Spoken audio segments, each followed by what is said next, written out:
Welcome to my channel. In today's video, we're going to show you how to disable Microsoft's diagnostics and feedback collection on Windows. If you're concerned about privacy or just want to limit the data sent to Microsoft, follow these simple steps.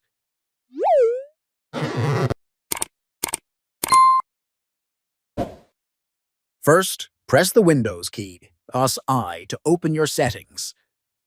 Once the settings window is open, click on Privacy.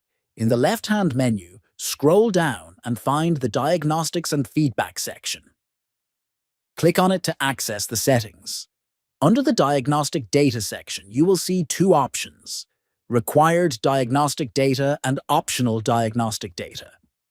Select Required Diagnostic Data to send only the essential information to Microsoft, which is necessary to keep your system functioning properly.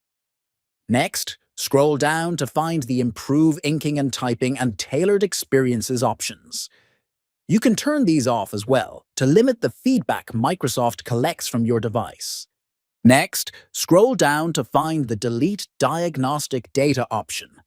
Click on Delete to remove any previously collected diagnostic data from your device. This will ensure that no extra information stored or sent to Microsoft. Once you've selected Required Diagnostic Data, deleted the existing data, and turned off the additional feedback options, you've successfully reduced the amount of data being sent to Microsoft. And that's it.